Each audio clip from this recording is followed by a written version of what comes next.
अगर मोदी सरकार के भ्रष्टाचार के खिलाफ अगर मजबूती से कोई इस देश पे लड़ रहा है, जमीन पे उतर के लड़ रहा है, अपने जान की परवाह किए बिना, तो उसका नाम है राहुल गांधी।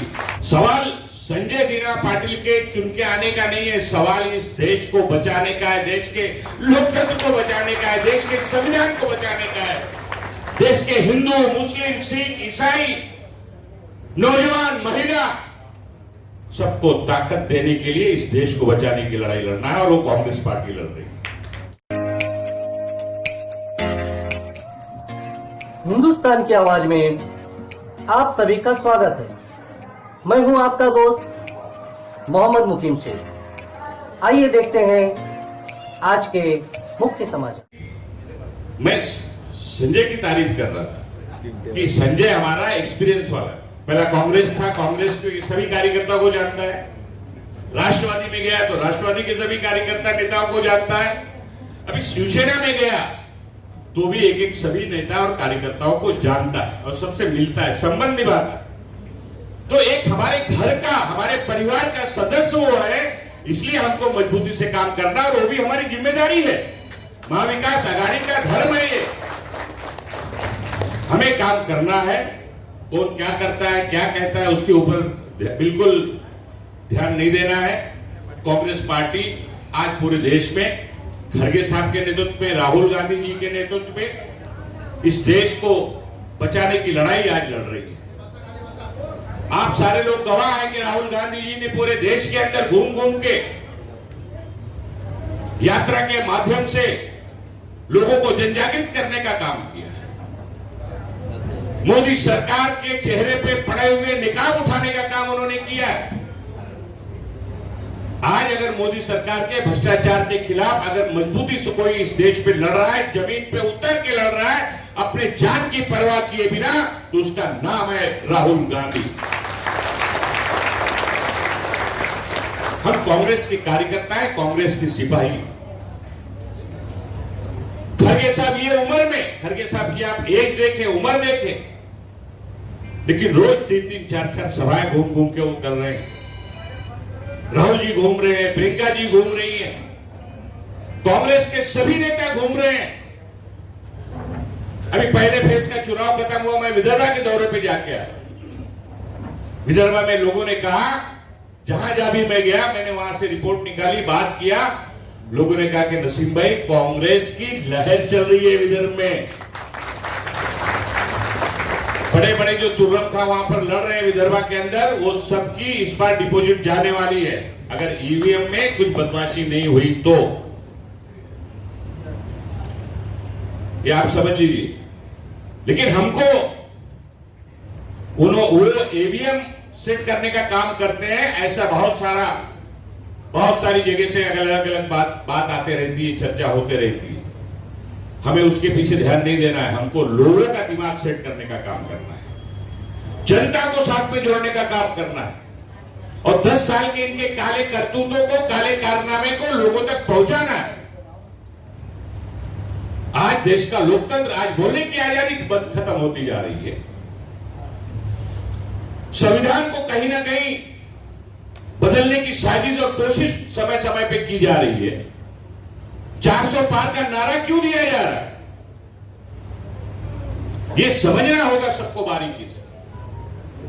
ये चुनाव ये मामूली चुनाव नहीं है, करो या मरो वाला ये चुनाव है। वो चुनाव हमें लड़ना है, उसके लिए हम लोग मैदान में उतरे हैं, और आप सबको मजबूती के साथ, और मुझे विश्वास है ईशान्य मुंबई के कांग्रेस के सभी कार्यकर्ता जो एक बार निश्चय करते हैं, निर्णय लेते हैं, तो कदम अपना पीछे कभी नहीं हटाते, हर तरह से बढ़ने का काम करते हैं। और हमेशा ईशान्य मुंबई ने, कांग्रेस के आप सारे लोगों ने मजबूती से ताकत दिखाने का काम हर समय पे किया है। गुरदास कामत जी के जमाने में आप सबको याद होगा, मैं 2 बार इस जिले से विधानसभा में पहुंचा, मैं मंत्री बना। मुझे पता है कि यहां के लोगों की सोच, ईशान्य मुंबई के लोग बहुत ही समझदार हैं, चाहे आम जनता हो या कांग्रेस का कार्यकर्ता हो। और और एक बात यहाँ पर मेरे पहले किसी ने बोली है, बताया, शायद यूसुफ भाई बोल के गए, बहुत अच्छी बात उन्होंने कही कि हम लोग हमेशा एक चीज के लिए इंतजार करते रहते हैं कि हमको सूचना नहीं आई, हमको किसी ने बुलाया नहीं, हमको निमंत्रण नहीं मिला, हमारा नाम हैंडबिल में नहीं था। ये जो सारी ये जो शिकायतें हैं, मुझे लगता है कि इस चुनाव में किसी भी नेता और कार्यकर्ता ने नहीं करना चाहिए। ये हमारी और इस देश की बचाने की लड़ाई। सवाल संजय दीना पाटिल के चुन के आने का नहीं है, सवाल इस देश को बचाने का है, देश के लोकतंत्र को बचाने का है, देश के संविधान को बचाने का है, देश के हिंदू, मुस्लिम, सिख, ईसाई, नौजवान, महिला, सबको ताकत देने के लिए इस देश को बचाने की लड़ाई लड़ना है और वो कांग्रेस पार्टी लड़ रही है। आप लोग तैयार हैं? थोड़ा जोश कम लग रहा है मुझे, ऐसे जोर से, ताकत से बोलिए। और लगना चाहिए कि कांग्रेस का कार्यकर्ता जब सड़क पर उतरता है तो कांग्रेस का कार्यकर्ता कितना कर्मठ और ईमानदारी से काम करता है, ये दिखाने का समय है, आपको वो दिखाना है। कांग्रेस का उम्मीदवार नहीं है, लेकिन आपको ये संजय को ये एहसास नहीं होने देना है कि तुम हमारी पार्टी के उम्मीदवार नहीं हो। महाविकास आघाड़ी कांग्रेस ने बनाई है, हम लोगों ने बनाई है। मैं आपको एक किस्सा सुनाना चाहता हूं, कितने लोगों को पता है मुझे मालूम नहीं।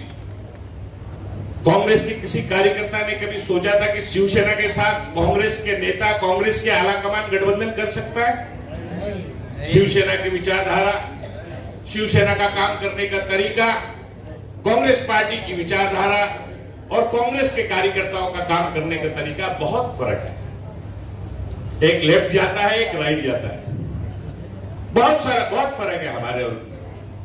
लेकिन जब समय आया महाराष्ट्र को बचाने के लिए, सोनिया जी ने उस समय 4-5 लोगों की कमेटी बनाई, मुझे भी उसमें रखा था, दिल्ली बुलाया गया कि इस तरह का ऑफर है, इस तरह से सरकार बनानी है, कैसे करना है, क्या करना है।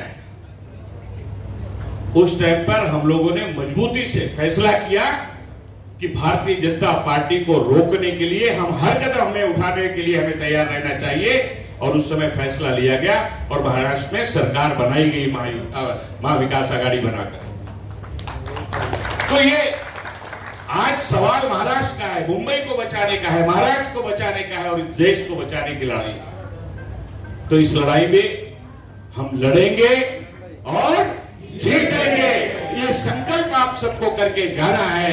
ये मैं आप सबसे निवेदन करने के लिए यहाँ पर खड़ा हुआ हूं, और मैं आपके साथ मजबूती के साथ पहले भी था, आज भी हूं और कल भी मैं रहूंगा, ये आपको मैं यकीन दिलाना चाहता हूं। आपको कोई डरने की जरूरत नहीं है, कोई घबराने की जरूरत नहीं है। नसीम खान की पूरी ताकत आपके पीछे है। आपने हमेशा देखा है, जब भी ईशान मुंबई का कोई भी कार्यकर्ता नेता ने नसीम खान के पास फोन किया, चाहे पुलिस का इश्यू हो, महानगर पालिका का हो, महारा का हो, जो भी इश्यू हो, आपके साथ नसीम खान ने मजबूती से लड़ाई लड़ी है। और जिस तरह से बात करना चाहिए उस तरह से आंख पे आंख मिलाकर बात करने का काम हम लोगों ने हमेशा से किया है। तो मैं ज्यादा समय नहीं लेना चाहता, मुझे 2-3 कार्यक्रम में और जाना है। अब आचार संहिता का समय है, तो बहुत ज्यादा 10 के बाद हम लोग अटेंड नहीं कर सकते हैं। तो मैं आप सबको यही निवेदन करूंगा कि आप सारे लोग मजबूती के साथ, जिस तरह से वर्षाताई ने निर्णय लिया है, आदेश है पार्टी का, हमारी हाईकमांड मुंबई की वर्षाताई गायकवाड़ है। वर्षाताई खुद समय निकालकर यहाँ पर आई है। सारे नेता यहाँ पर एक साथ, जिले के तो है ही है, बंबई के भी सारे नेता यहाँ पर उपस्थित है। यूथ कांग्रेस हमारे यादव जी बैठे हुए हैं, महिला कांग्रेस बैठी हुई है, सेवा दल बैठे हुए हैं, सभी के सारे हमारे बिजनेस कौन सा सेल है आपका, तो वो भी कंज्यूमर सेल के वो भी बैठे, सारे के सारे लोग पूरे ईशान मुंबई आज यहाँ पर मजबूती से दिखाई दे रही है। तो आप सारे लोग, और बख्शी जी तो सबसे सीनियर नेता हम लोगों के है ही है यहाँ पर, मार्गदर्शक मंडल में डालकर उनका पत्ता मत काटो तुम। बख्शी जी मैंने बोल दिया, अब बाद में बोलना मत मुझे, अब शिकायत मत करना। बहरहाल ये हंसी मजाक चलते रहता है, जहां ये हमारा हम लोगों का एक परिवार है। जब परिवार में बैठते हैं तो चर्चा खुल के होती है, हंसी मजाक सारी चीज चलती रहती है, लेकिन संजीदगी के साथ इस चुनाव की तैयारी में कांग्रेस के एक एक कार्यकर्ता को लड़ना है, उतरना है, मजबूती से काम करना है। और 20 तारीख को जब चुनाव होगा तो ईशान्य मुंबई में सबसे ज्यादा भारी बहुमत से संजय पाटिल को चुनकर हम लोगों को भेजना है। ये हम सबका कर्तव्य और जिम्मेदारी है। ये मैं आप सबसे निवेदन करते हुए अपनी बात को खत्म करता हूं। आणि सगळ्या मान्यवरांच्या उपस्थितीत मशाली निशाणीचं अनावरण होत आहे। हीच मशाल आपल्याला घरोघरी घेऊन जायची आहे। संजय भाऊ पाटील यांची निशाणी मशाल या ठिकाणी अनावरण झालेलं आहे मशालीचं।